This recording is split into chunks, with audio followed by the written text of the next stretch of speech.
Hello and welcome to another financial analysis video. Today I'm going to talk about Freeport McMoRan, and also known as Freeport.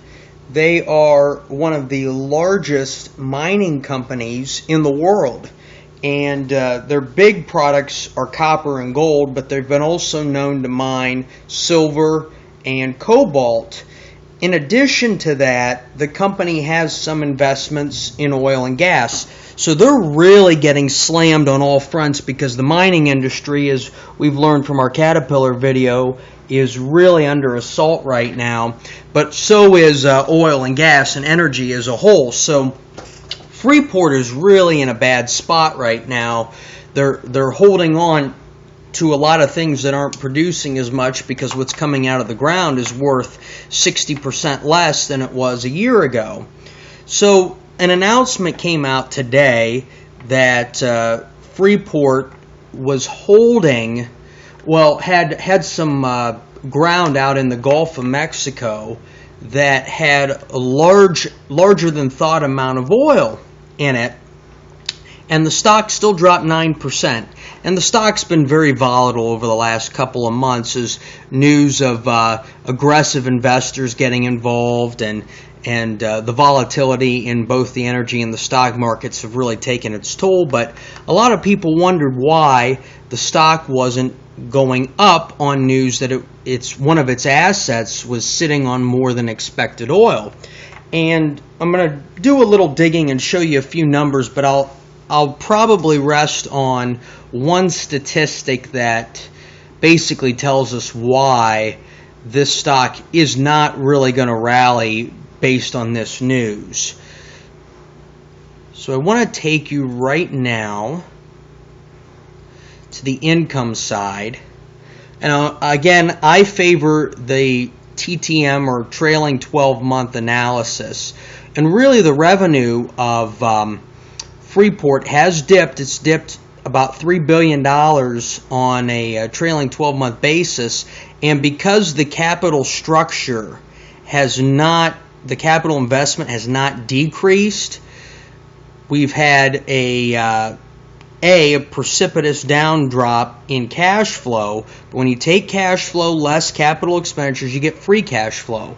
Well, with cash flow dipping, and it's pretty much dipping dollar for dollar with revenue, and CapEx is going up and not coming down, you see that free cash flow is perversely negative, a negative $2.3 billion. And in fact, Freeport cut its dividend, and in my opinion, they probably should eliminate it just to preserve cash for the time being, because we don't know how steep this market's going to be.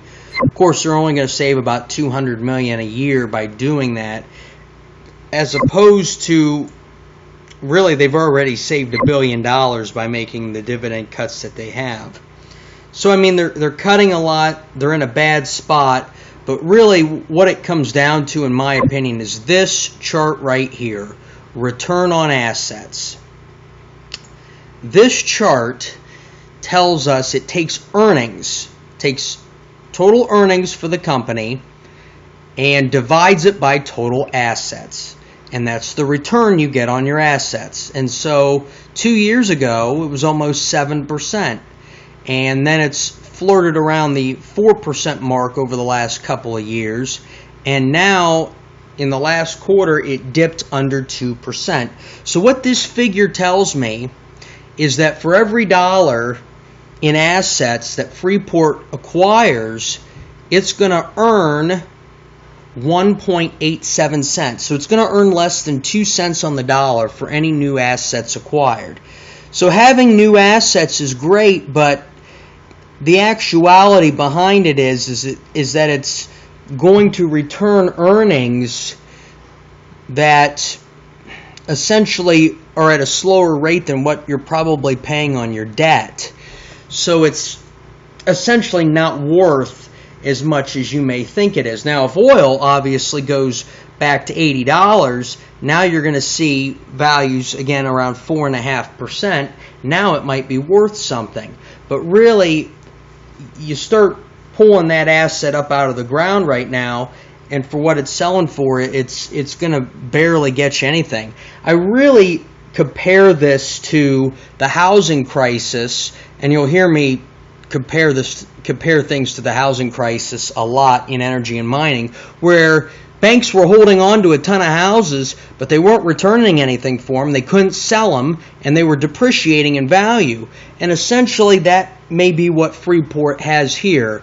So don't buy this stock, in my opinion, because of this recent asset find.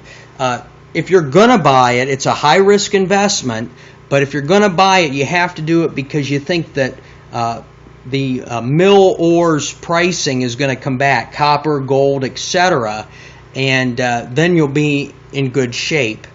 I hope everybody has a great day and happy investing.